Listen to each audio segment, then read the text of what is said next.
Hi. In a perfect world, this will be a video or YouTube, and I may still do one about it, but sometimes I just be sitting down and I'm like, I could just talk about it now. It's fine. It's a podcast after all. Anywho, hey y'all. It's your girl, Brittany, and today is Sunday, April 27th. I'm sitting here on my couch. I'm listening to music. I'm listening to Beetlejuice by Mariah the Scientist, which is legit one of my favorite song by her. The best, number one, like top two, and it's not two. Mariah the Scientist song. We can get there later. Anywho, I'm sitting here and I'm just like, let me talk a little bit about my weekend. Because I had a very much outside weekend. And side note, I have not created something in a while. April has been a month for me of I don't know, just kind of, I've been dealing with a lot of doubt. I've been trying to push past it and still create. I think I'm just mentally a little overwhelmed with some of the things I want to do. And I think transparently right now, the confidence hasn't matched what I see in my head. So I've been talking myself out of things. But anywho, let me balance that because I also am building my website, which I think I talk about pretty often. It's kind of the first time I've really started to identify myself as a designer fully. And my project for it is my website. If I haven't said it before, I'm saying it now. If indeed I do go a little ghost, or I don't know, I'm working on how to show up and commit myself to that, because for my project to be the podcast, I am constantly working on the podcast, and I'm just starting this new thing, trying to talk about the podcast. It just makes me question everything. I say all that to say, and so I haven't been the most active in some of the content I want to make and just the things I want to talk about. I don't know. But I say all that to say I'm showing up today because I'm doing the things and I'm like, yeah, this is a perfect, very much outside thing. I should do an episode. And then it's I don't need to schedule I can just record on my phone, and then therein we have an episode. And if I choose to make something further, then I choose to do that. I feel like so much of me being a creative is about honoring my ideas and the vision that I have, while also being but I can do this right now because I actually only have the time for this thing. Anyway, I've been doing a lot of outside things, and I'm let me chit chat about it a little bit because I'm just sitting here with second skin on my arms. And if you don't know what that is, I didn't know what that was until yesterday. I went to New York for the day, literally 8 hours, to see Sinners in 70mm IMAX. Yes, I did. I also got 2 new tattoos. And she was covering me up, and she was explaining to me what this was. I was like the math meme, I was like, what are you talking about? And then I realized I haven't gotten new ink since I think my 27th birthday. So 3 years ago. The last time I did that, I was in Mexico and I got 3 new tattoos for my birthday. And so it's just so funny. We think about the things that we like to do with the things that excite us, quote unquote. And it's I realized today, I actually love getting tattoos. It's been 3 years since I got new ink. And when she started doing it, I was like, new ink. I just love it so much. I got a music note, a quarter note tatted, and I got some butterflies. And let's see, I can tell y'all why. So the reason I got these 2 things, and first of all, both of these tattoos, guess how much? Because I really am a small tattoo girly. When I was in Mexico and I got the 3 tattoos, I got 3 for $75.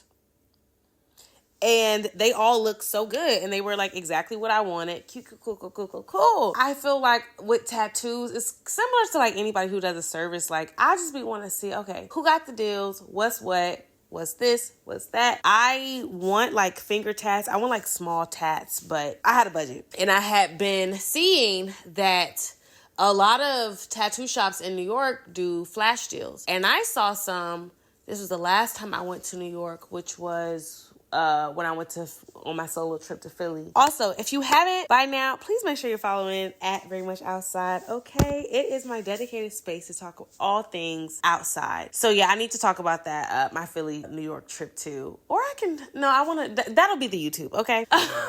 And so the last time I went, I was in Chinatown, and I was like, okay, well, like, let me see a tattoo shop that's in Chinatown, and they had these flash deals. I saw it, and I was like, okay, I can pick something and just get something small, $50, not crazy. But I didn't get a chance to. I ended up seeing like another shop, and then I went, and they only do it on like certain places of the body. And when I went, I really wanted it on my fingers, and again, the prices were like, not worth it. I'll just go home. I really didn't have time for all that anyway. But since I did my day trip to New York yesterday, I was like, okay, well, I get in around 11.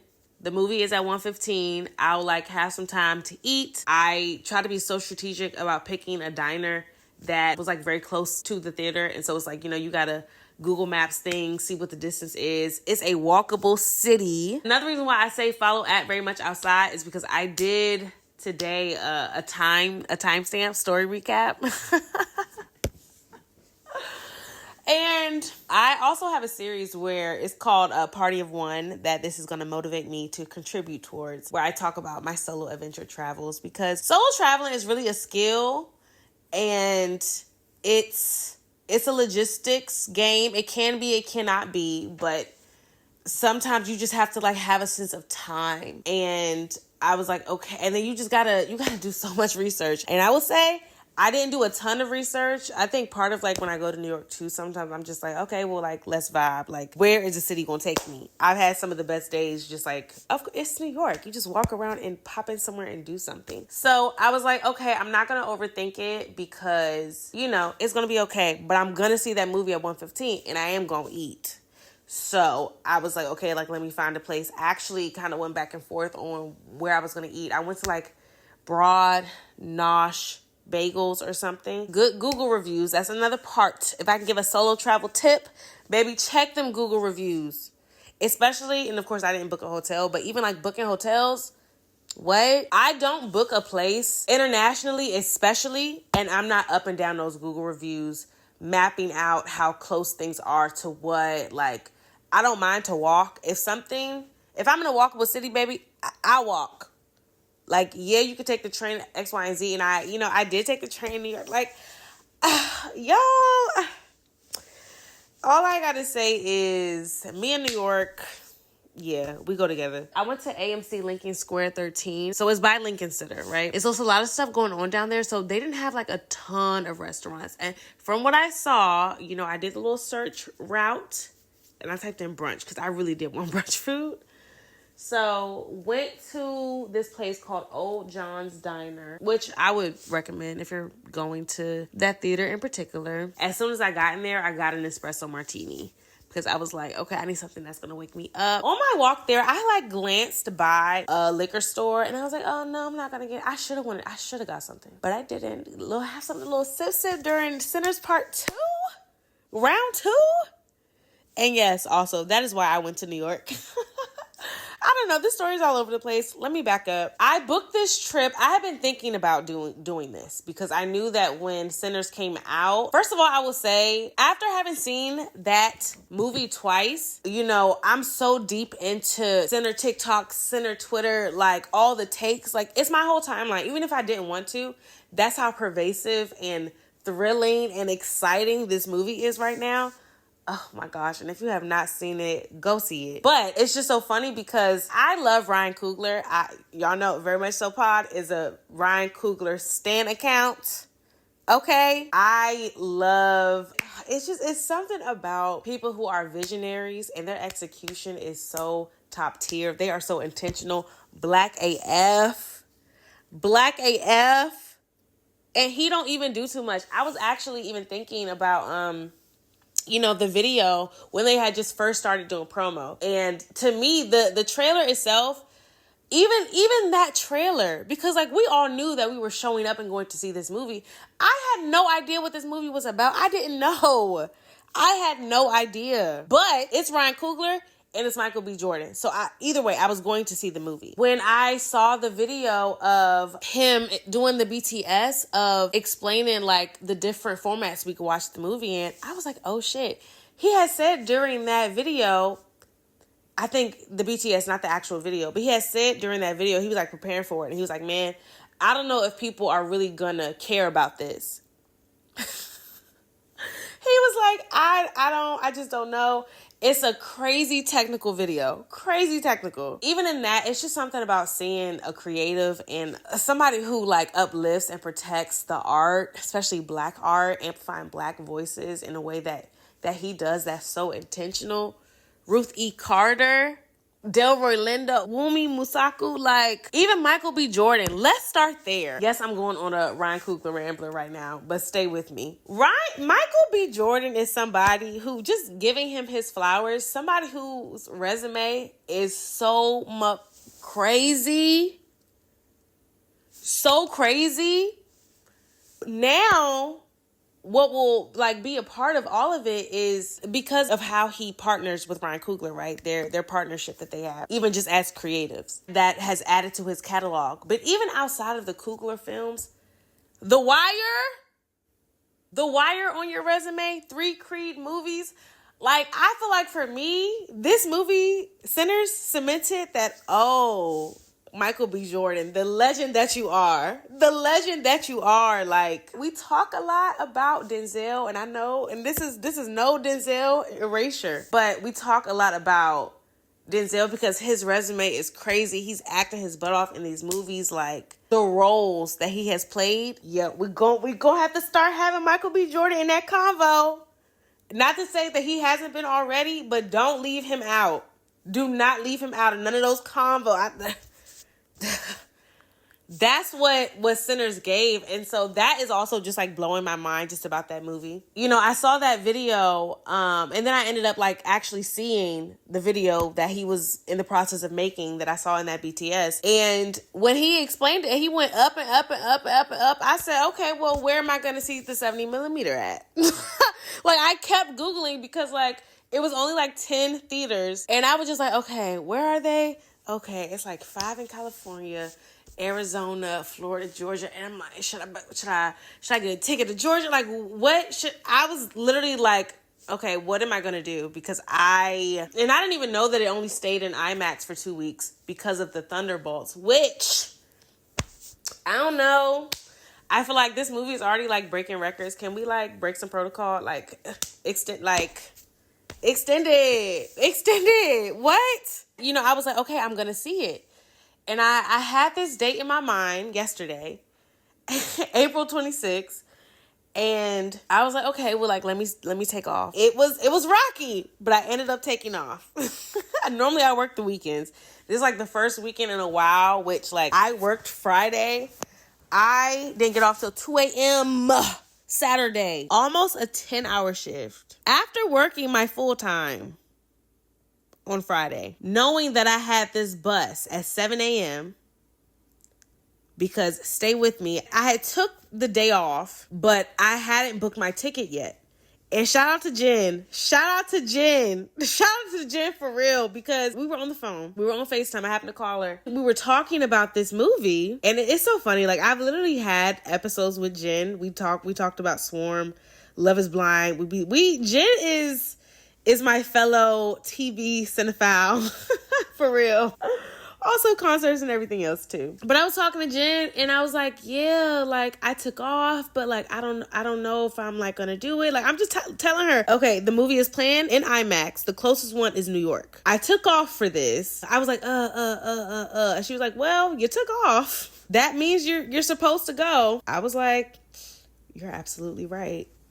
Got off the phone with her, bought my bus ticket, bought my movie ticket. The bus ticket, I probably paid total like $80 round trip. I think one way was like 30 something. One way was definitely like 35. So like, yeah, y'all do the math. 32 or 35. That's another thing. Had to kind of like time it up. So I'm like, okay, what times are the movie playing?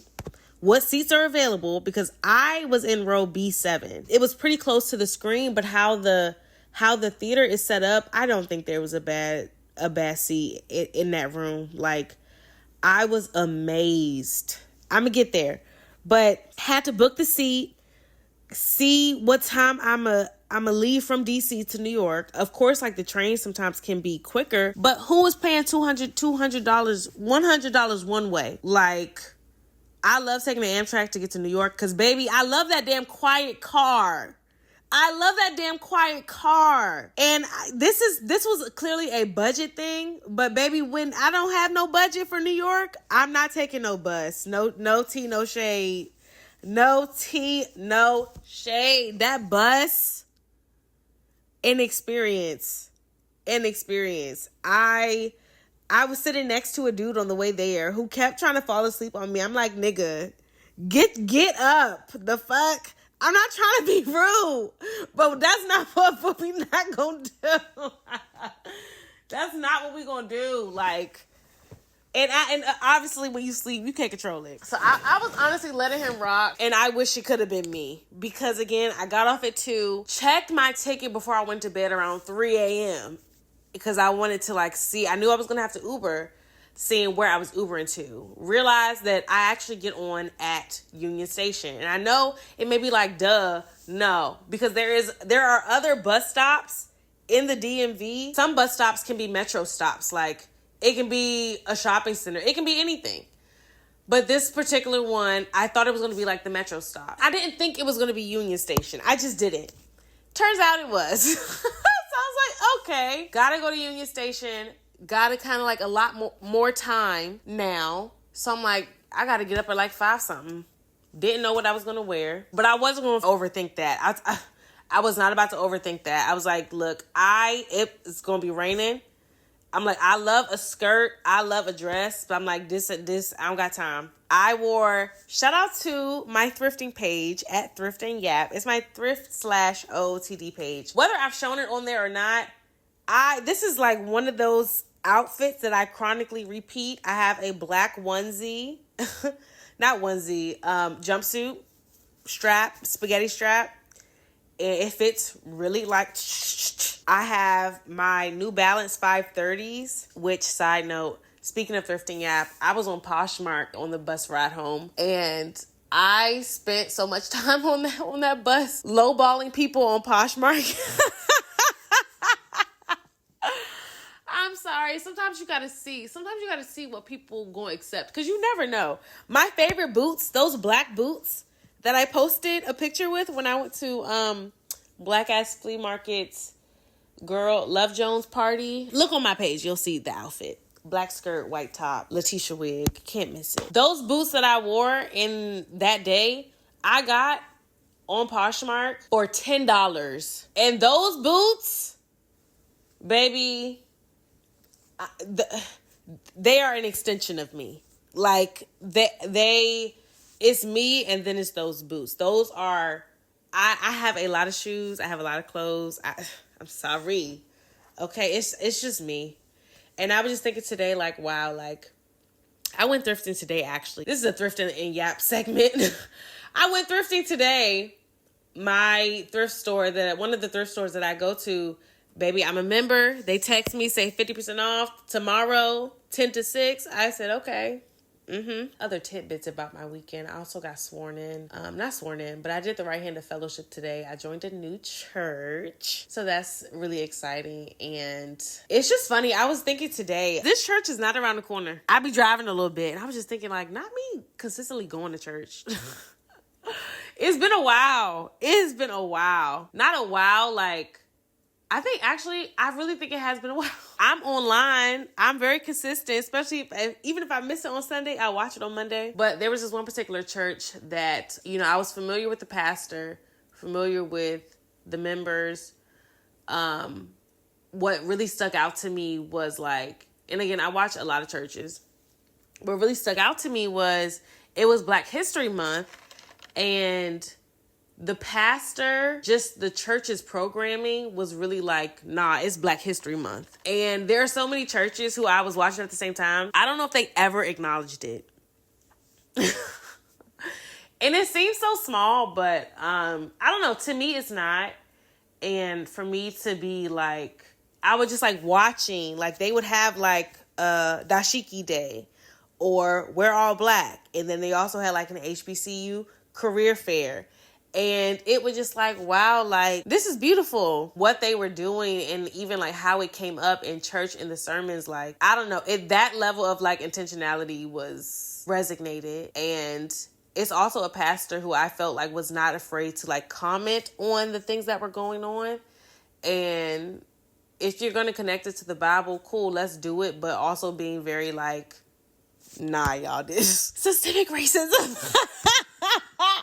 The preacher went to Howard. And so it's like, it's that kind of knowledge of self. And it's something really ancestral about all of it to me. I just appreciated it. I feel like I'm going into a spill right now on why I joined this church, but no, and also no shade to like Gen Z pastors, and not even Gen Z, but like the young, cool, hip, like no shade to them, love them down, tuned in all the time. But it was something also about somebody who like was not a millennial, not Gen Z, and just doing some good old preaching, referencing the Bible. And even today, we had like such a good service. And I was like, all the preachers, like pretty much like they pray before they start preaching, like, God, like speak through me, like not me, but you. And I do feel like this is a pastor where I'm like, yeah, God is speaking through him, because I'm tapped in, and it ain't a lot of like foolery in the preaching. I don't know. No shade to nobody, but it's just something about some just good old homegrown preaching. I don't know. From somebody who was not a youngin'. I needed a different level of wisdom, let's just say. Yeah, also did that today. And so I've been a busy girl. But getting back to, what was I talking about? My thrift page. Yeah, I went thrifting today too. But anywho, back to the story. I can't get too derailed. Back to the story. Oh, I was on Poshmark looking at New Balance 530s. I say all of that to say, and I put in a lowball offer, and they actually sent me back, like they had the New Balance 530s up there for like 78, and I offered like 50. And then they countered with 67. I'm like, should I cop or should I do 60? Also going back to Sinners, one of my favorite things about that movie is Smoke's character. And this is like the first 10 minutes of the movie. He's talking to the young girl, about negotiation. It's just about valuing her skill set. No matter what the skill set or the act is or the job is, you negotiate. And honestly, looking back at the whole movie, I will say that I do think Smoke may just be my favorite character. But also going back to Michael B. Jordan, for him to be in a movie and you're playing two different characters, and you did such an amazing standout job in distinguishing each of those characters, and to the love and just to...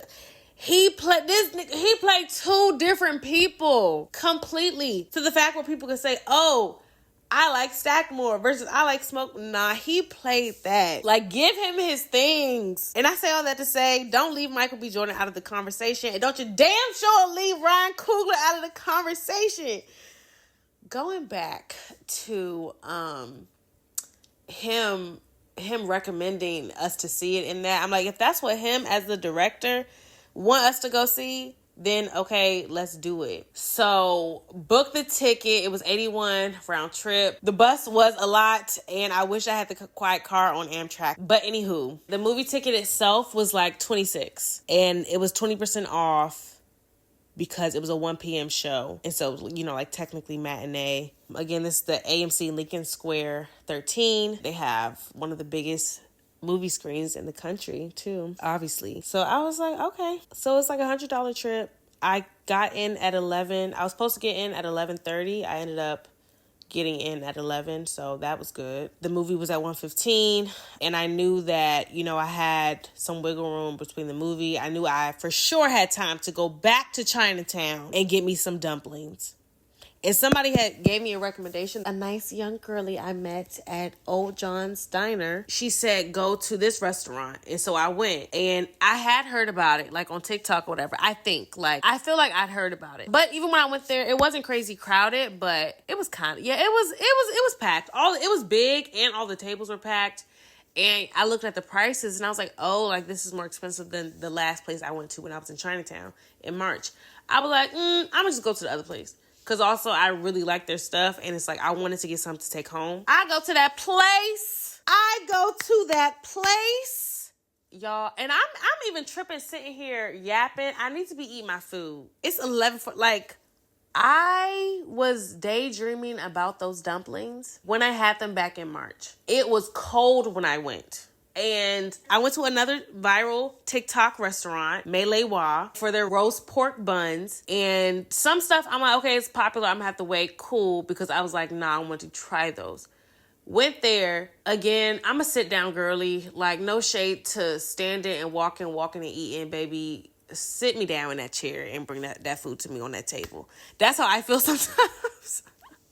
Or at least have a place where I can sit and eat it. So I ended up looking up another place on Google reviews. Again, going back to that system. Like, I'm really going to start to be that review girly. I feel like this is part of the premise for the podcast, but I need to get in the field and get on Google review, get on Yelp, get on stuff like that, because I have so many things to say about things that I have seen, eat, done, whatever. So I'm trying to like get in my bag. And I think I did. If I haven't, then I will leave a review for this place. It's called North Dumpling. Again, I went there because I read the reviews. The reviews were good. They were like, oh, it's not too expensive.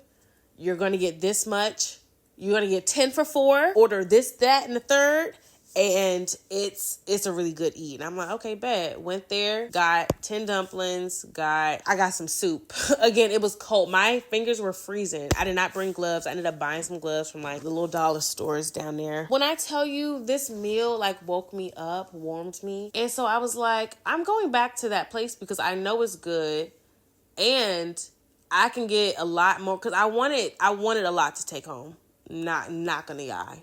I was like, I'm going to get them and freeze them and it's going to be all good. And so really I had a plan. So walked like 5 minutes to North Dumpling from the restaurant that I had already been walking to. Got there. Again, it was like 10 for $4. I was like, bruh, yes.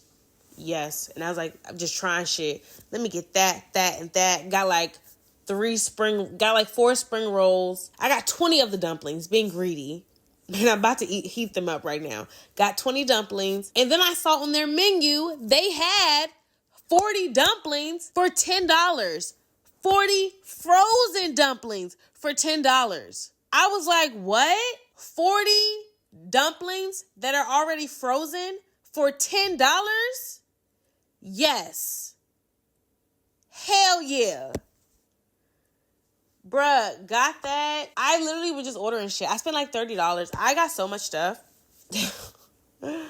And so then I walked back to the thing. I'm like all over the place. Please excuse me. And so I wanted to have time. That was the story of what I did when I was there. But the point is, when I booked the trip, I wanted to have time to do all of those things. And going back to the tattoo, the place I went, I actually passed it on my way to Old John's Diner.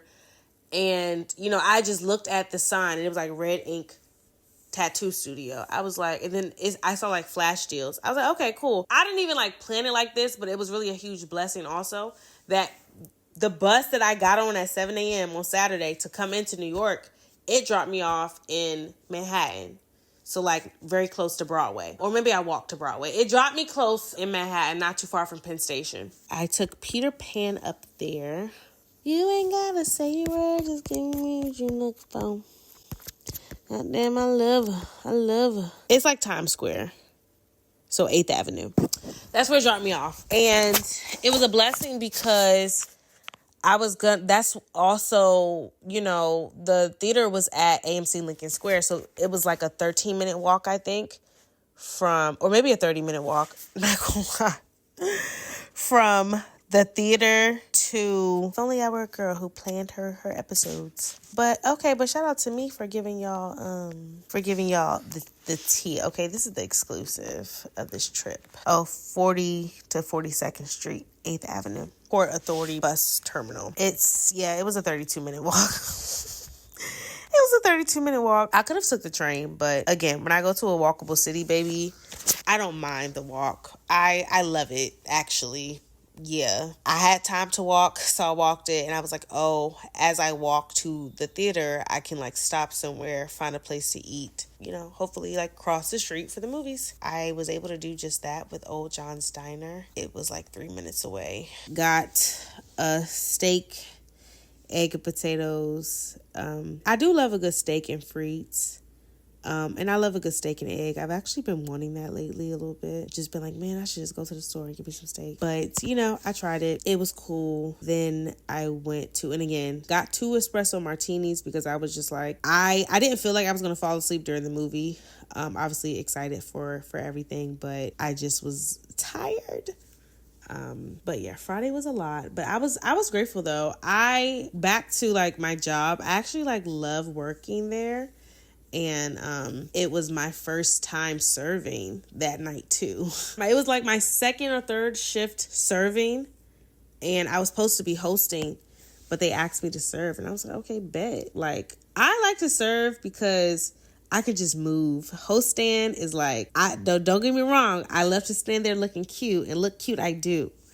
But like being able to like get my steps in, I'm like, hell yeah. So I served and stayed pretty much till closing. And that was the first. Again, even me just choosing that 7 a.m. bus, like I obviously did not think that was going to be the situation. It is what it is. I lived a little that night, but your girl was tired. And again, the bus ride there, I love the fact that he was falling asleep and getting his Z's in, because I wish I would have. I also wish that the bus would have stopped at a rest stop. A lot of these times they don't. Nowadays, I get on they're not stopping. And pro tip, just in case, sit in the back of the bus on the outside aisle if you be going up and down to the bathroom. I was on the inside. He was sleeping. I was holding that. Look, I was like, oh my gosh, I just wish he would have stopped at a rest stop. Didn't. I was also kind of like in the front of the bus too, like rookie mistakes. I did not do that. The coming back, I sat at the back of the back. Seat was reclined back. Like, yeah. But even that bus experience, I left New York.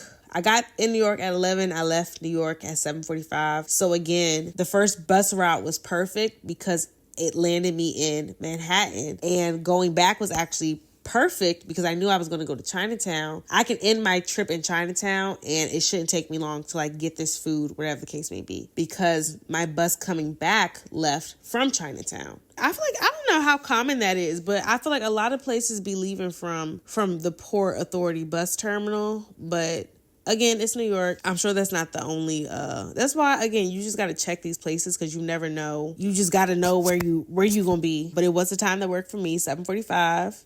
Again, these buses, they pick up on time, they leave on time. I do not play when it comes to a bus to New York. Yeah, so I left straight out of Chinatown. Going back to what I was wearing, I wore like a jumper, a black jumper with like a black jean jacket, cow print hat. It's going to hit every bob wig. It's going to hit every time. And I love this look particularly because with the bob wig and the bucket hat, hair stays out of my face, is short. It's not in the way. Like, it's so comfortable.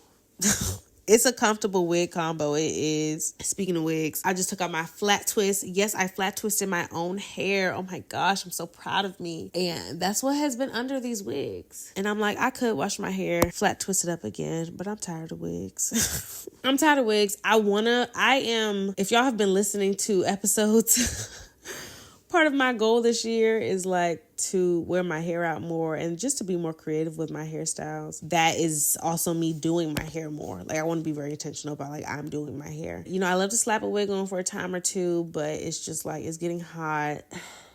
And honestly, just because I've been embracing my natural hair, I'm like, it eats better than the wigs because it's just coming from my scalp and I don't gotta manipulate it too much. The gag is you do be having to manipulate it a bit, but again, just in doing this, I've been experimenting with like, okay, what's like something cute, quick, So long story short, I'm going to flexi rod my hair tomorrow. I've been editing, or beginning to edit my new job testimony part 2. Part 1 is on YouTube and on the pod, so make sure you go listen. Yeah, I had to make it a priority this month to share my testimony because it's just so huge. Like, speaking of me being at work, I've always wanted to like work in like the restaurant industry and like I work at a bar, so it's like, it's fun. And going back to that, I didn't mind like serving. I didn't mind even staying late because I'm like, okay, whatever. I'm happy. Because I am.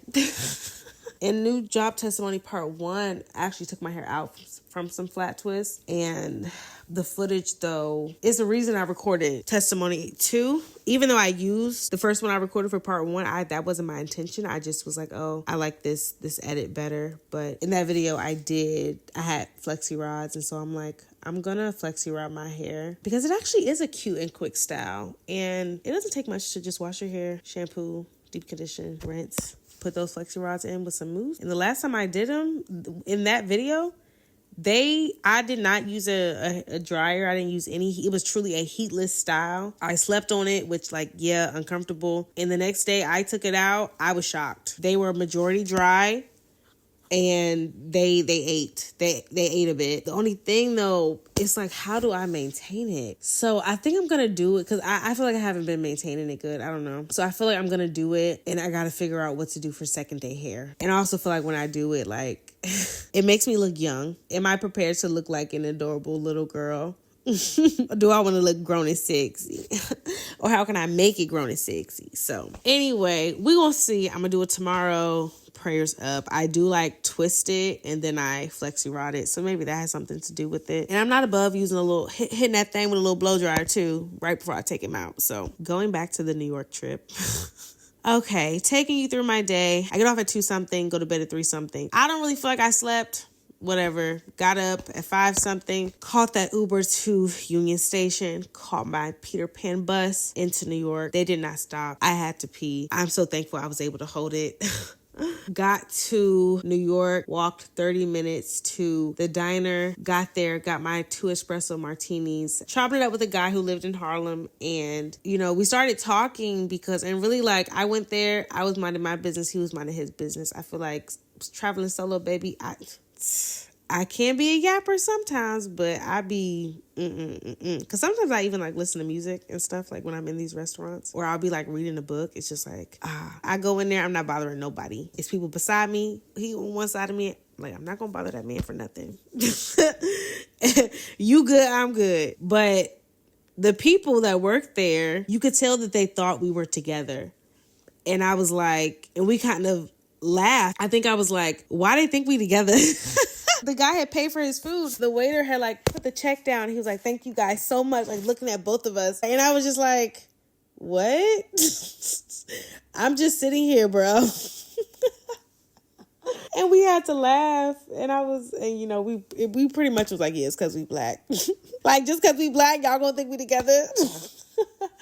So anyway, we started talking. He said that he was on his way to see Sinners as well. And I think his show was at 12:15 and he was leaving at 12:08. I was oh my gosh, you better get over there. Because I feel I was trying to hurry up. Not hurry up, but I wanted to be at the theater at a certain time because I thought we were going to get the film strips.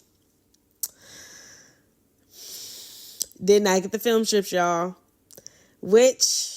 Ryan Coogler, if you're listening, you know what to do. Send them to your girl. I'll DM you, daddy. Hit me up, someone from his team.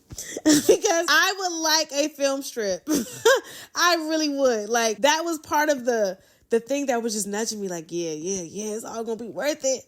And it was going to be worth it regardless, but I was because spoiler, I saw Sinners for the first time on Monday. It came out on Friday. I saw it Monday. I was just let me treat myself. People were yapping on Twitter, which I've been one of those people now, so it's I get it, but I was these motherfuckers gonna spoil this movie for me. I don't like spoilers, and so I had to make it a priority to see that movie. I just did, and I went to the Alamo. I love that movie theater. I used to get their monthly membership thing, which not for nothing, I feel it's kind of worth it. Only thing is, even if like you pay $30 a month and then you can just like log in, you know, and they know you're a member, get your ticket, you only pay like the convenience fee. But the convenience fee, and it's like, oh, unlimited movies a month. But I'm like, the convenience fee is $2.11. Say I see 10 movies that month. It's like, that's at least $20 on top of the $30. Like, I may do it again.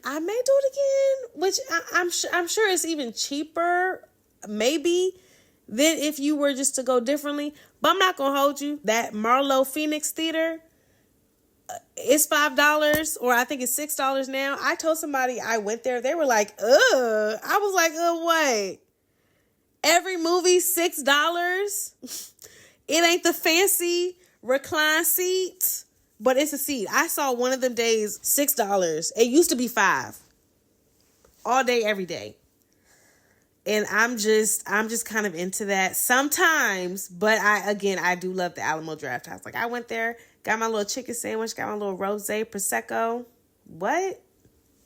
Not even rosé prosecco. I got some type of drink, and yeah, had a good time. And you know, just saw the movie and was like, yeah, I get it, y'all. I get it. And again, this is a Ryan Coogler Stan account. Ryan, your mind. Even just who thinks I'm gonna have Michael B. Jordan play these twins, and for him to ask Michael B. Jordan to do what he did, and Michael B. Jordan rose to that occasion, and not only that, but just also every single actor, everybody was acting like the rent was due. Like the furniture was out on the street. That's the level of acting. Oh my gosh. And not only that, but I think keeping in mind that Ryan Coogler is the director, eats down. Visuals, crazy. Also, Autumn. There's a woman named Autumn. What's her full name? She is the director of photography, so let me not Autumn. And she's also like the first woman to work the IMAX camera in the formats that they did. She's the first woman ever. Read up on her. They have interviews together, her and Ryan. That's another thing. I saw that movie, and I'm not even kidding. I don't even do this. I got on YouTube. I was like, okay, what Ryan Coogler Center's interview am I going to watch today? That's what it gave. I'm just a little obsessed in a really good way, in the way that he just told this story and all of the pockets of it, the intricacies of it. Like, I was reading an article yesterday about Wunmi Musaku. Let me get her name. Wunmi Musaku, the English Nigerian actress who played Annie. And she was saying how Ryan had like a backstory for each of these characters, and they had middle names.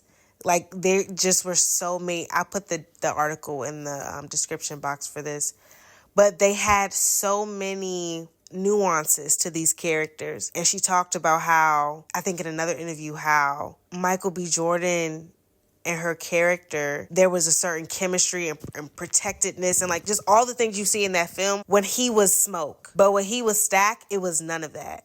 She explained. And again, shout out to her. Shout out to Michael B. Jordan. Yeah. Oh my gosh, y'all. I think also I mentioned Smoke is like one of my favorite characters. She's also one of my favorite characters. Like, I think even their relationship, they are both big as individuals in what they believe in and like how they think in these characteristics. Like, Smoke instantly stands out as like this protector, teacher type thing. But and just oh my gosh. Just even the contrast from him to Stack and like him being a father, Smoke being a father. Immediately after I saw that movie the first time, that scene at the end with the baby, and people are saying like, oh, it's a him or a her. I could have sworn she said it was a girl. They had a baby girl. I could be wrong. But their daughter, I'll say, because I felt like she said, put the smoke out, you could hold her. Anywho, and just also the fact that, we learn about the sacrifices Smoke has made to protect Stack. And also with him and Annie, he let her have that knowledge. Oh my gosh, not once was he, okay, he was like, oh, I don't know that no magic protect me, da-da-da-da. So he revealed his skepticism a bit. She immediately told him, you got 2 eyes, 2 arms, 2 legs, 2 feet. You think my stuff don't work on you? Then they did what they did. Your body hasn't forgot me. Yeah. And there was another, speaking of the interviews that I watched, there was an interviewer for E, I believe, Black Girl Long Nails T, who asked Ryan about the drool scene. And I was like, yeah, girl, what's that about? And he just kind of laughed it off, but I'm just like, similar to your body, just certain things. It's just like, Ryan, you will always be famous. Also, I do feel like it's important to note that the cinematography of the movie itself, the sex scenes, even though it's a freaky movie in a sense, freaky scenes, crazy, but the shooting of it and the perspective at which it was shot is very feminine, very female driven, women centered, because there is no nudity in the movie, but the sensuality and the expression of these different women's sexuality is something that's explored in so many different contexts without having to show ass, show a nipple, whatever the case may be. And I think, again, Autumn Durald Arcapa, the cinematographer, Ryan Coogler, the director, the writer, they wholeheartedly did that. Yeah. Anywho, him being a father was also so central to his character in general, right? We're talking about protectiveness. He talks a lot about his father and the impact that his father has made on him and just his thinking and things that his dad has caused him to do, quote unquote, or led him to do. We see him trying to tell. And actually, now that I think about it, Smoke was kind of repeating them patterns of how he said his daddy was. There was a TikToker who was like, oh, Smoke liked Sammy. He didn't love him. I didn't totally agree with his complete take. I think he was loving, but I think what's interesting about that is some of the things that he's kind of putting on his father, or whatever the case may be, he may or may not be kind of emulating himself. Is that a reach? Because he's talking to Sammy and he's like, yeah, go to the bayou or go to that plantation or no, go to some free town and leave it there. Leave, get out of this, get out of here. Right? Trying to protect him. But I don't think that was the best advice for Sammy specifically. But I think that's also what the movie was about, was Sammy ultimately having to make that decision for himself and just have those 2 father type, authority type figures. In this essay, I will. On one hand, his dad is telling him, yeah, you can play that guitar. You have this gift. Do that soul music for the Lord, period. Nothing else. Anything else is sinning, heathens, they sweaty, naked bodies, you gyrating all over it. Versus Smoke being yeah, go to this free town and assimilate or take this one slice of this dream you have and let that be enough. Also going back to the person on TikTok who was saying that, oh, Smoke didn't love Sammy. He liked him because he was violent with him. But I think just going back to Smoke's characteristics of being a protector, he's somebody who's had to protect Stack, right? There's this rumor going around, and I think he admitted to it in the movie that, or maybe the Stack said that, Smoke shot and killed his dad. Why? Because he was beating on Stack, and Smoke wasn't having it. And so I think just him having the characteristic of a father having to protect his own, even if I think that is just like a characteristic of how he chose to love, because Sammy did get hit with that gun, baby. He sure did. Preacher boy got hit up in that mouth for stepping across the line. So it's just like, I don't know. I left from the movie really seeing Smoke in that lens of a father, and just the way in which he chose to do that and express that identity was interesting, I'll say. But I get it from Smoke's perspective. I think he's trying to like protect, not have him follow in his footsteps, be free in his perception of what free was. And so I am glad that even in that example though, how can he say he being this TikTok dude, how can he say that Smoke did not love Sammy when he made the agreement with Stack to protect Sammy? That's love. That's love. I'm sorry, that's love. He ultimately still got to live his dream and do what he wanted to do. And like, even like at the end with like that mid-credit scene, I think just, this is why I say Ryan Coogler is one of them ones, because to write an ending like that, or a mid-credit scene like that, right? And I'm not going to say ending because I don't think the story is wrapped up. I think that's the point. But it's also like to write something like that, put it where you put it, and have them reflect on it. The way he left, he's like 1 foot into the future and 1 foot in the past. This whole, like, it's insane.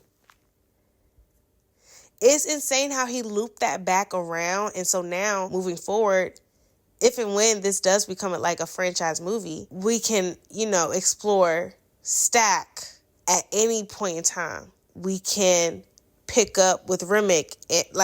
We can follow any story. Like, he showed us some of the afterlife.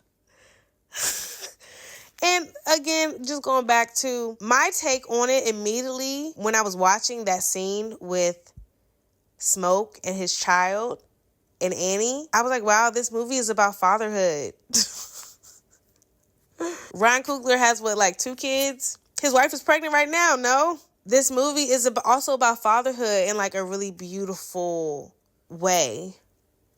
I want to say tormented, but it's real. I think it's a tale of the times. And it's like, how did you do that? Maybe I'll put a disclaimer, spoilers in here. Sorry, you should have seen it twice by now. So yeah, even when I saw it the first time, I was like, and again, this is Monday. I saw it. Monday, talked to Jen. Monday, booked that ticket. Booked those tickets. And so anyway, where am I? At the movies at 1:15, they did not have any strips, which I was texting my sister and my mom that, I had made it. I was in the movies. Me and my sister Jasmine were kind of telling my mom about the significance of the movie. My sister was in California this week. We had talked about it on Easter. She ended up having to do a work trip that was in California where they have the most theaters with this specific experience. She's like, yeah, I'm going to go see it. Got the film strip. And then I was like, okay, wait, but did they give it to you before or after? She was like, before. I was like, oh my gosh, what's going on? And then afterwards I walked to them and they were like, nah, and I think somebody else was just waiting around. They were like, nah, they don't got it. I was like, dang it. So again, Ryan Coogler, if you're listening, I would like 15 of them, please. Saw the movie, and I would say my IMAX experience in itself, I don't know if I've ever seen an IMAX movie. The screen was huge. I was just amazed. I was sitting there watching it again now for the second time, which I've never seen a movie back to back in such quick succession since Dreamgirls. And Dreamgirls may be the only movie where I saw it once and I was like, nah, run it back. Saw that movie twice while it was in theaters. I don't think I've ever done that for a movie. I knew immediately Dreamgirls is my movie. Anywho, I literally saw it twice this week. Monday and Saturday. And I was excited to see it twice because, again, I'm seeing all these takes and just after witnessing art that, leaves you with such an impression, such full-bodied stories and storylines and characters and messages and themes, I was like, oh, okay, like this is just like really interesting. And I watched it for the second time and I was just like, wow. Like the second time I watched, the first time I knew, but the second time I knew for sure everybody was acting like the rent was due. Everybody. The directing was even at the level like the rent was due. That's what I'm talking about, bruh. What? Anywho, speaking of people acting like the rent was due, can we also just, oh my gosh, can I just say, again, this is a movie that, watching my queue of Ryan Coogler interviews, and it's with, I think, Democracy Now! I think her name is Amy, and she's getting him to talk about the deal he has with Warner Brothers, and it's like he has full ownership of Sinners after 25 years, and, you know, he gets a cut of the ticket sales before it even recoups. Like, kind of explaining it, I'm glossing over it, but he was talking about it like, yeah, actually, the deal I have is nothing new to the industry. It's been talked about a lot, but it's nothing new. And then he was like, I have my guesses as to why. Amy was like, what's your guess? Ryan was like, I'd rather not say. Which he better than me. But he was like, this is not a new type of deal. He was like, this story is personal. It's for me and my family. Like, what? And you know what? Hell yeah. I wish it was 2 years. Then he got the ownership, honestly. But we're going to make it do what it do. And then he was like, yeah, I'm a director that's generated $2 billion worldwide. With his first 5, this is film number 5. His first film, Fruitvale Station, Creed, Black Panther, Wakanda Forever. Like, again, we talking about resumes.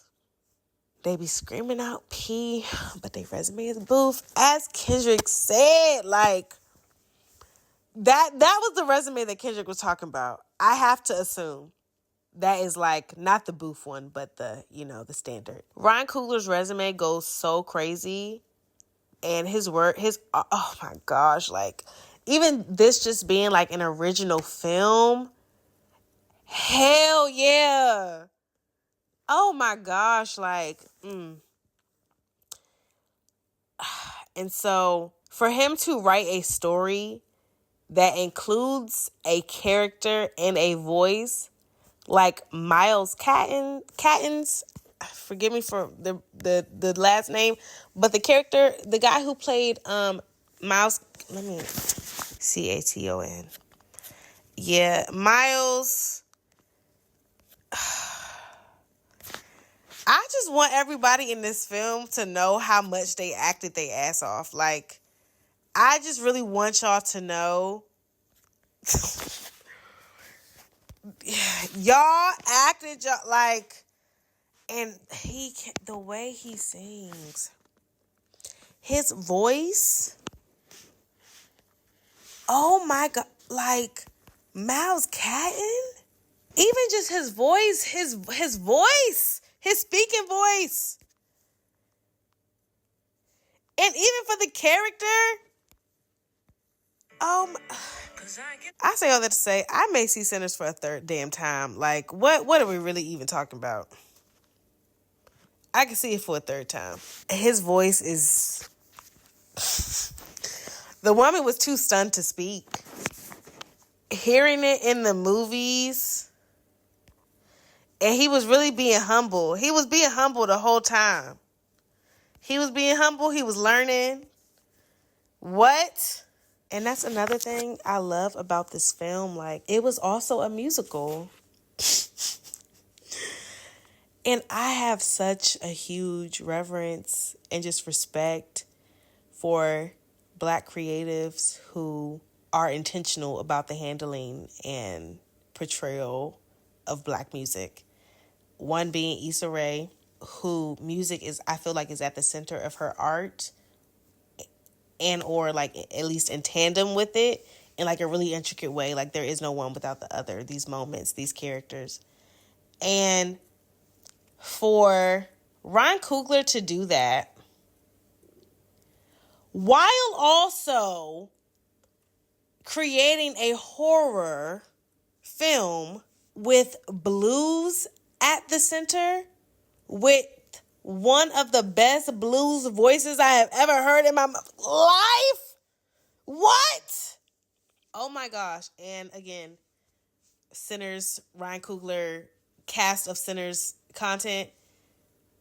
Miles Caton talks about how her kind of referred him for this role, like thought about him and like told him about it type thing. And I was like, yeah, that's just such like an interesting tidbit. Because I think like, I don't know how y'all read these articles and support these publications. But her told him about it, and it's like, oh, what an amazing performance, bruh. What an amazing performance. What an amazing talent. His voice, for his voice to be the center of this film. And if we want to talk about the characters, what Remick is after, like, and what that says about the power of Black music, Black art, Black culture. And for this to also be a time period piece, which again, shout out to Ruth E. Carter, the costume designer for Wakanda and Wakanda Forever also, to name a few of her credits. But like, to the grills, like I'm seeing people post about like the history of Black folk and grills in the 1930s. And it's like, these characters are many things, the duality of all of it. And I think going back to, you know, this is a horror film. To me, it's also a romance film. How romantic is Annie and Smoke's story? Going back to them, how Smoke, like, he allows her to do what she needs to do. He does not try to shrink her at all. And I think that display of Black masculinity, more of it. We literally, oh my gosh. And it's just like, I know it's so intentional because it's in the softness that are these characters, but you can literally see moments of Smoke being like, okay, I'm listening, and just being supportive in that way to her gifts, even though, you know, he revealed his skepticism, but he still wore that mojo bag. Even in the posters, he's wearing that mojo bag. Even for Ryan Coogler to include that in this, connecting the African roots of it all, the African tradition, the spirituality, and Christianity in the community. I think, and he does that in such a way where it's like, I'm thinking now about Smoke versus Stack. Stack was like, man, you gonna let that witch get in between us again, right? So it's little shit like that we know this ain't the first time Smoke done stood 10 toes on Annie. And also just in that language of calling her a witch, we know that like Smoke would never, even though, you know, he may not know everything, whatever the case may be. He may be skeptical about it, but he trusts her. And I think there's such I love that display of that supportiveness of a partner as a Black man in this film. Like, he was not less of a man, less of a teacher, less of a father, because he let her also lead at times. He honored her gifts. He kept his word. Words used to mean something. She said, this is what I need you to do. Then she said, you promised me. And all I got to say is, where is the men that are keeping the promises? Like, I think just in general, like, it's, as a man, to mean what you say and say what you mean, when the actions align with the words, you say you love me, you say you miss me, baby, I could tell. You say you love me, I could tell. Like, that is a portrayal of him like honoring her. And it's like we talk and talk and talk and talk and talk. Oh, I love black women. I love this. I love that. Baby, show me. Show me. Ryan showed us. So 10 out of 10. There are even images going around of, Smoking Annie, Wunmi Musaku, and Michael B. Jordan. And she's like standing up. His legs are crossed. He's like looking up at her. And this is like, I just feel like this is just so black, so romantic, so it's, baby, I believe it. I think it's just written so beautifully. And I think the level of intention that was poured into these characters has been like, baby, the assignment was understood. And so I don't know where I was talking about this, but I'm just amazed. Y'all, this is a long episode. It's funny. I was thinking about how I was going to talk about this. It's a lot to cover, but I didn't know how it was going to come out, me talking about Sinners, but because I honestly haven't been knowing where to start.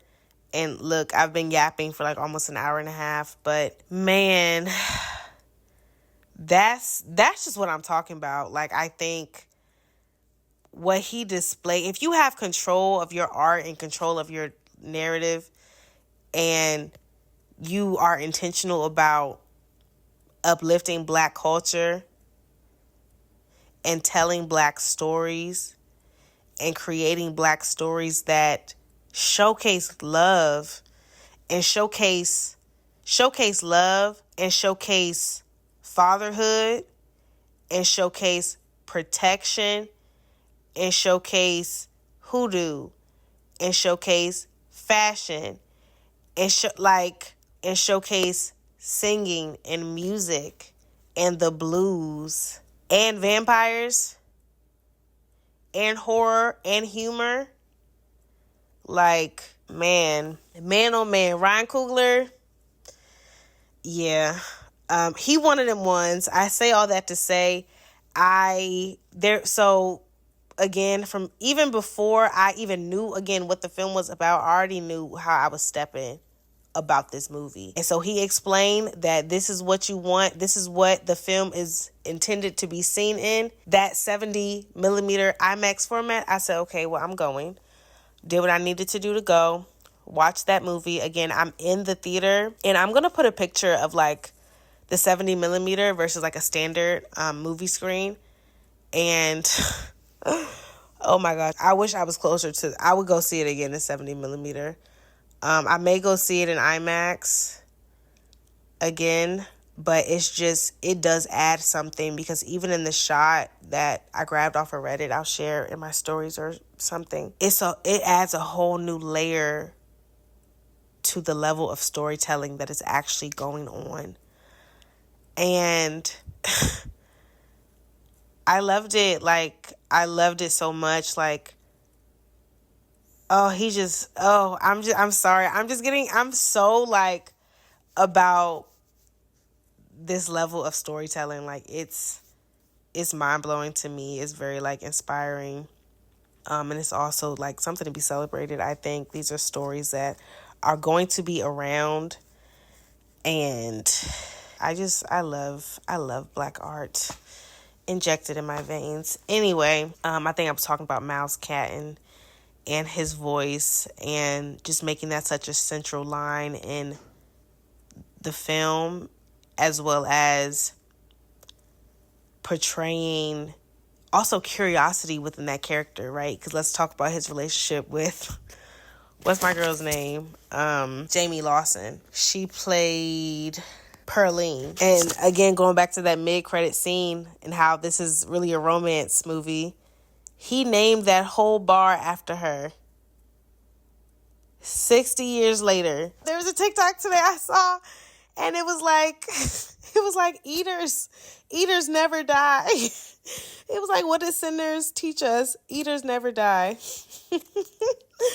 Because now he said, I just want to taste it. And even them having that conversation about the ice cream. And so if we are comparing those two scenes, Smoke gets there, teaches the girl about negotiation. Stack is in there teaching Sammy about wooing a woman and eating of all things. Like y'all, the conversation could have been on anything. He was like, yeah, it's like an ice cream cone, but you want to savor it.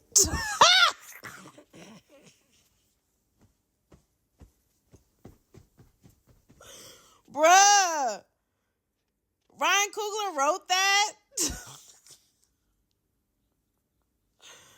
Bruh. Fast forward to Sammy. Yeah, let me try this out. I just want to taste it. She said, I walked here.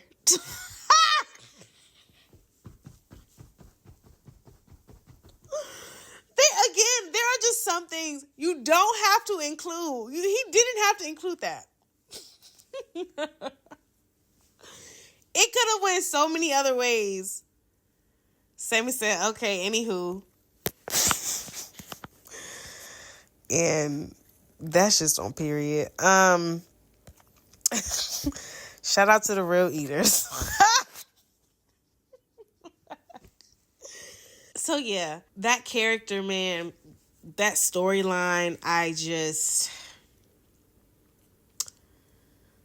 oh gosh, it's something special. I think just the uplifting of Black music and blues and music. Music is like the heartbeat, I feel like, of Black culture. Like, music is like, y'all know I love music. And so I'm jumping back and forth, but if we're going to timestamp the day, let's say at, let me see. 5:41, I am in the chair preparing to get 2 new tattoos. And again, the needle, the buzz, I'm like, oh, okay, yeah, I'm getting tattooed. And so, yeah, I got a music note tattooed. They were $20 a pop. I gave tip, and I got on that train and went to Chinatown to get my dumplings. Let me see. Yeah, frozen pork steamed dumplings, $10. I also got the chives. And I really don't eat pork, but baby, certain cultures, you got to do what they do. You just do. If y'all don't know this about me, I was pescatarian for 5-6 years, and I went to Italy. Italy was at that point was like my dream destination. I love Italian food, so I was like, oh my gosh, I can't wait to go to Italy. Solo. I went for the first time, 2 weeks. And comment Italy, I'll talk about it. I actually do really need to talk about it. I went for 2 weeks. I went to Rome, Florence, Venice, Milan, Sorrento, back to Rome to leave. 2 weeks. Pro tip, the second place I went, Florence, I went so dumb on leather and stuff in Florence. Baby, I went crazy. Souvenirs and stuff, which made me like a bag lady the rest of my trip. I had 2 suitcases already, so I don't know what, and you know why I had 2 suitcases? Because I went over there wearing wigs. I did not get braids, which, bold of me, very bold of me. I said, oh, I'm going to just bring all of my wigs. And I do have photos from this time. I wish I could show y'all some videos. I lost my footage. This is the very much out. What is this? The solo trip travel party of one segment. I had a wig for every day. Oh, another thing about this trip, this is also a trip. I broke my phone. Like, you know how I use like the silicone sticky thing today? Bet. And I did not have an OtterBox, so I was really out there playing the game. In where Pompeii is, what part? I think I did a day trip somewhere. I was on the site. I was in Naples. I literally took the train from Sorrento I did everything on this trip. I was like, no, it's my dream destination. I'm doing it all. Took a train from Sorrento to go to Naples. and to visit the site of Pompeii. And I'm sitting there trying to record things. I'm literally putting my phone in between these rocks, and, it's falling at, like, heights. So, long story short, my touch screen, like, breaks. I, don't have that footage. I'm trying to think. It may be on my computer. I don't know. We'll see. Took a lot of photos and vids. No, I don't think I have it. It's not. The second time I went to Italy, I have it. Because it was in recent years, but that first time. But again, benefits of also taking pictures. I took a bunch of pics, which maybe I need to get them put into a book. But yeah, I looked like a different woman every day, pretty much. It was a different vibe for every new city. And honestly, the outfits hit. The looks were looking, the hair was hairing. It was definitely giving wig, but now reflecting back on it, is that why I was so loved up and down all the cities? Baby, they was loving me.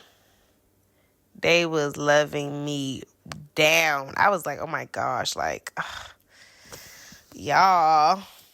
Which, I gotta run it back.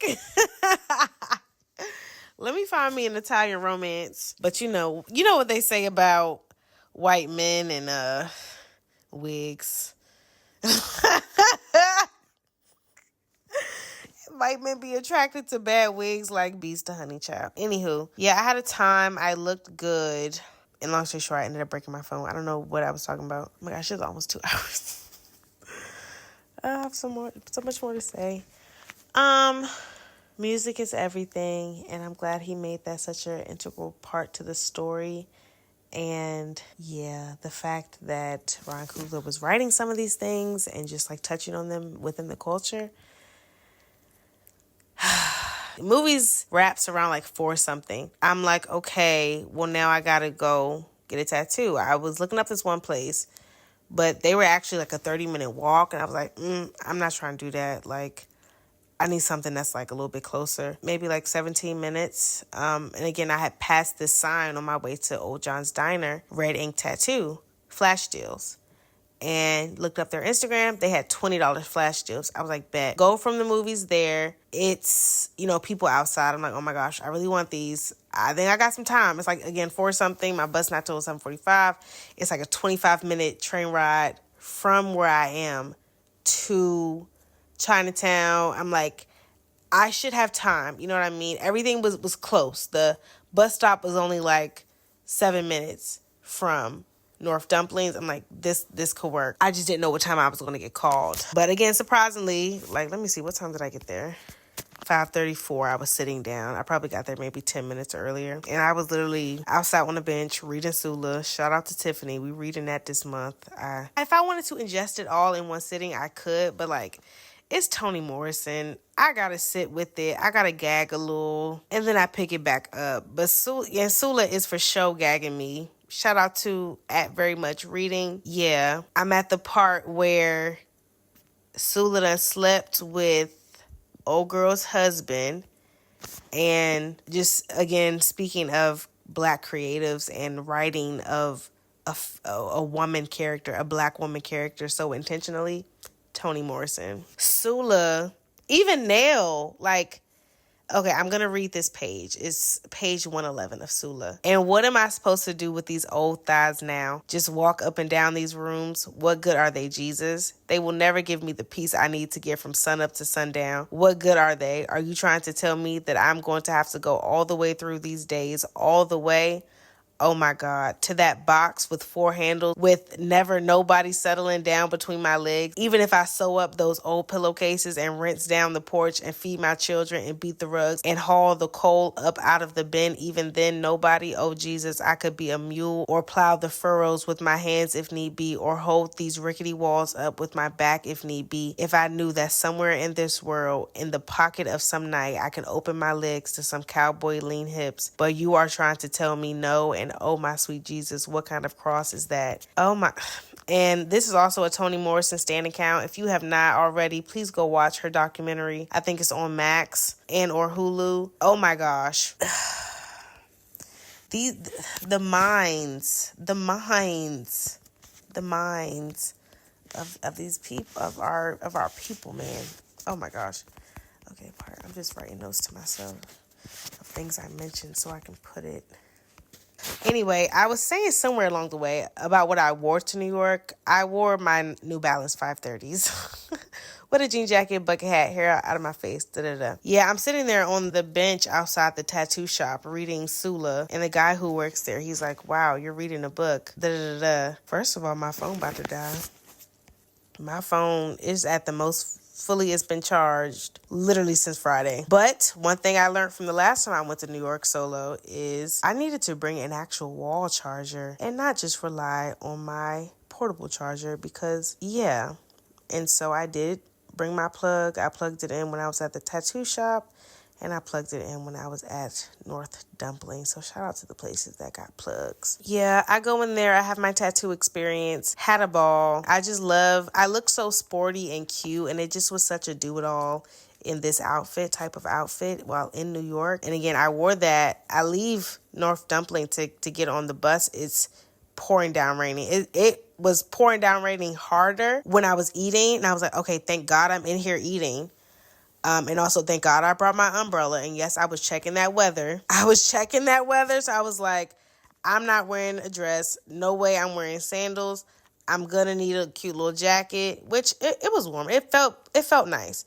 But it did start raining. And I have been in New York with nothing. No jacket, no umbrella, no nothing. Having to wait under the thing for the rain to pass. And so again, I was thankful to be inside eating my food. And it had stopped a bit by the time I left, I had ended up being able to close my umbrella before I even finished my 7-minute walk. So that was good. Oh, I went to Italy. Even though I was pescatarian for 5-6 years, I decided that I would go back to eating meat. I ate prosciutto. I was eating veal. I was eating lasagna. Pork is also used in a lot of, not a lot, but a good amount of Italian dishes. They aren't scared to use it.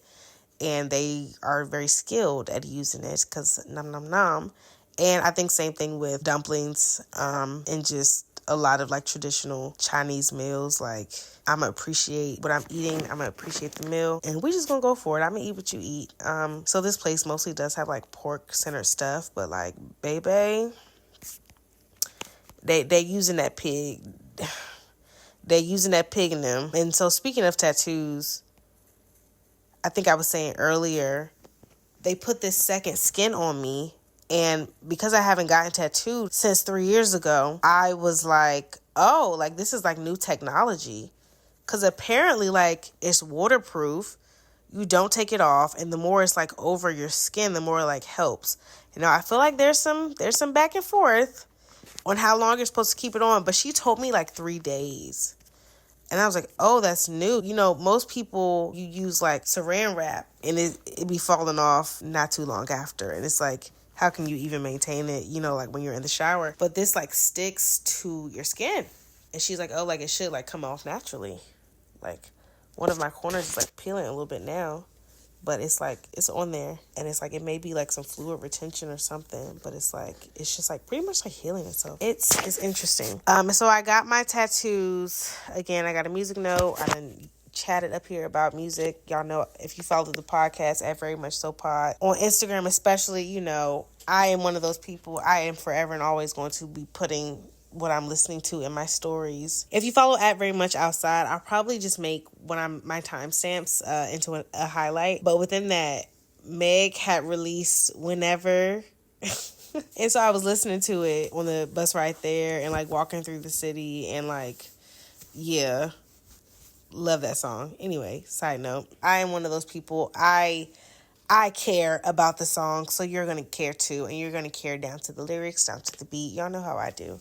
Anywho, so got the music note and then got the butterflies. I just feel the butterflies, it's so dainty and cute. And it's my second tattoo is a butterfly. The reason I wanted to get it is because, the story of the caterpillar turning into the butterfly. And I just saw a caterpillar when I was on my walk earlier this week. And so I'm always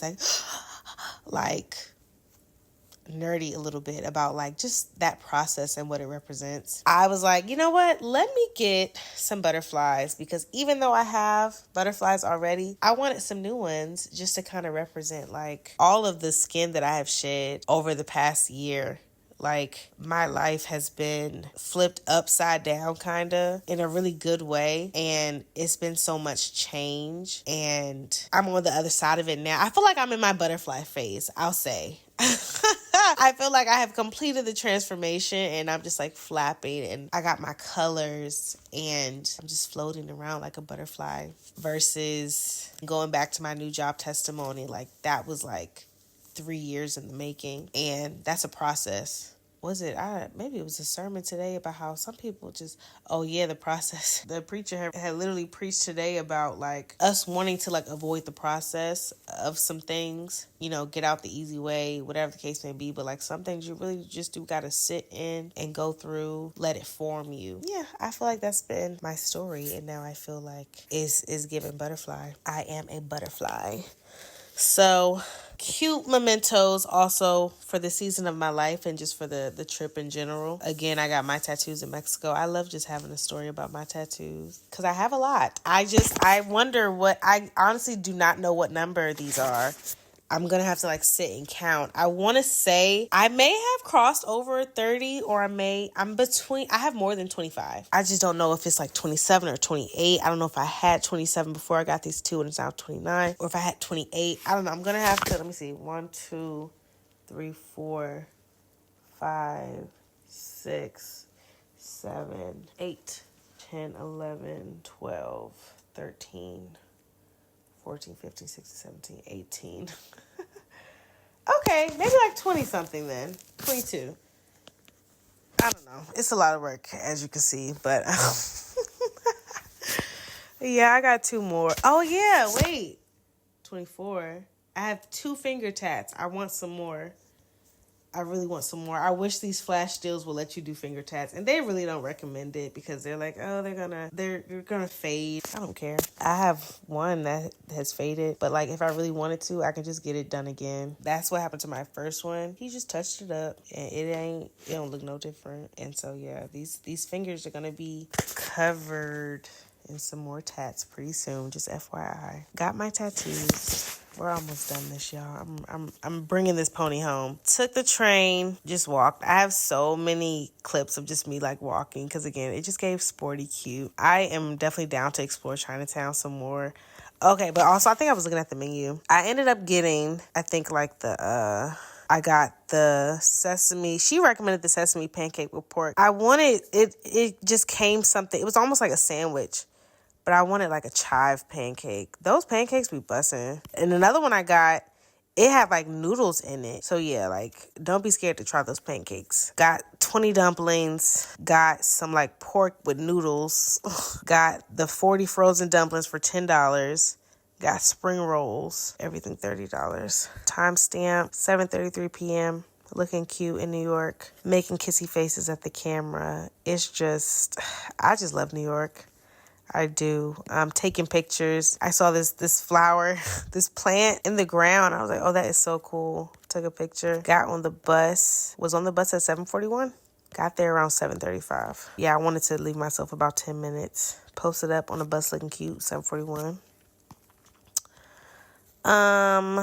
Screenshot in my phone. Ryan Coogler in the autumn. Durald Kapoor. Other screenshots, 11:36 p.m. Moonmi Musako. And then the 11:38 I screenshot of the picture I referenced was Smoking Annie. Yeah, their love, baby, top 3 best male character I've ever seen portrayed in a film. No kizzy. At 8:05 was the last video I took in New York, so got home around 12 in Union Station. Also, I was at the dumpling place at 7:16. I got to the first place at 6:47. I got to my second place at 6:55. I was already in there. I got my food at 7:06. I sauced my dumplings up at 7:10. Yeah, I had a time. Day in New York, cost to go $100. How much I spent? Definitely $30 at the food place. I spent $6 on snacks. What else? Oh, let's say 40 for tattoos. 50 for the tattoos because I tipped. And then $2.90 for the train. Trying to think. yeah. I meant to go to the ATM before I went to New York. They ended up having an ATM there. I got like 80 out. But that's it, honestly. And then, okay, how much was my meal? My first meal, espresso martinis was definitely 15 a pop. The meal was like 29. So yeah, do the math, and I tipped. And, for a day in New York, to do what I did, saw what I saw what I seen. Again, just going back to Sinners, I just appreciate Black art so much. And like, this is one of those movies where you just do not see it once in the theaters. You gotta see it twice. It's just a beautiful movie. Beautiful acting, beautiful storytelling, beautiful characters, beautiful music. It's cute.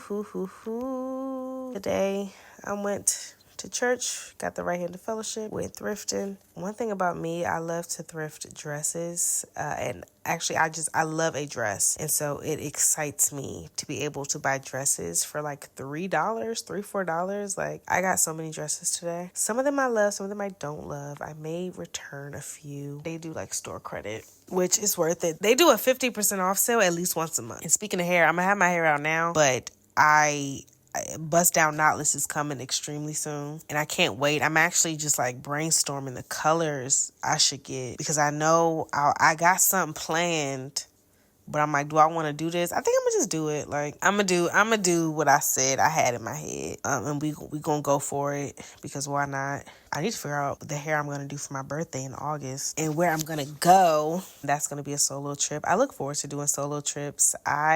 Just going back to everything I'm sharing about this, like, there is a certain intelligence to solo traveling, just in like time, awareness, your surroundings. But there's also such a joy. And like, even when I went to Old John's Diner, people were hanging outside there. I was like, oh God, I don't got time for that. Like, I cannot wait. Like, I need to eat. I walk in. She's like, yeah, how many? I'm like, one. There was a bar stool right there. And like, if we're talking about the perks of traveling solo, baby, that's top 3. Not gonna hold you. One time, again, when I was in Italy for my 2 weeks, there was a restaurant that I really wanted to go to in Sorrento. It was my last night there. This restaurant had really good reviews. I went, it was crowded. Not a lot of tables. It was a wait. And so I'm there waiting, and then like a couple I think it's already a long line. Or I don't know, maybe I just was the only one waiting. A couple is eating dinner at their table, and they're like, oh, like, you can join us. I was like, okay. Thank you. They were like from maybe Romania or Slovakia. I think they lived in like Portugal, or like, I don't know where the wife was. Oh my gosh. Me and the girl used to follow each other on Instagram too. Maybe we still do. I don't know. I also think my Instagram got hacked after that. So I'm just like, dang. Anywho, yeah, they just let me join their table. And so you don't need to, like, it just was immediately a comfortable situation. So love that. For me, it's just like, I can just do whatever I want to do. And I like to do things. I like to be active. And even if I got to wake up early, long walk along, like, I be down. I'm just even trying to figure out the vibe of my birthday. Like, do I want to chill? Do I want to be adventurous? I want to go to like another part of the world, definitely. But like, I don't know. Keep it local, keep it domestic. I don't know what I want to do. Last year, I went to Houston for my birthday, solo. And I had the best time. I'm not opposed to doing that again, but if I can do something different, I would want to, especially, I'm going to, just try something new. I'm turning a new age. And just add list of things to do. Anywho, I thrifted all these dresses today, and my grass got cut. My grass was so tall. These styles that I have planned, the birthday look is gonna do what it does, I'm sure. I'm not worried. But yeah, having fun with my hair, having fun with thrifting. I am playing with thrifting my outfits for this trip I'm about to go on, because part of me is like, oh, should I do fast fashion? Should I just but I think I'm just gonna thrift it, and we're just gonna have to see. Anywho, this was a little bit of everything about my solo travels. This is like party of one, very much outside party of one. Sinners, New York. Sinners in a Day in New York. Okay? Plus Ryan Coogler stand account. Yeah, thanks for listening. I may have some new listeners on this episode. Sometimes I talk about my podcast and people are like, oh my gosh, yes, I'm going to listen. And they like right in front of me, they go and like follow it. People don't be playing about their podcast. So it's interesting. I also feel like, one of my things this year has been like growth. So again, I've been kind of like off for a minute, seeing Ryan Coogler's art and just every single person who played or participated in that film in any way, seeing that art is like, okay, let me make it do what I do. Let me believe in myself. Let me be consistent. I'm looking at videos from February. Where did I even go? I went to the Love Jones party. My makeup looks so good. I can't wait to beat my face again. I can't wait. With some bust down knotless, like, oh my gosh, I'm not even ready. Anywho, yeah, thanks for listening, y'all. I know I was like all over the place, but at this point, I think that's like the style of my podcast. If sometimes when you do things, you can, plan everything out, whatever the case may be. Sometimes you just got to pick it up and do it. So sometimes when I record an episode, I'm just like, let me just fit all these things into this episode. And yeah, I was yapping. I'm not going to lie. I'm not going to hold you. I was yapping in this. And I had a lot to talk about, a lot of backstory. Some of these things I never talked about before. Some of these things I have. If you made it this far, you the best. You the one. 8 did that. Love y'all. Toodles.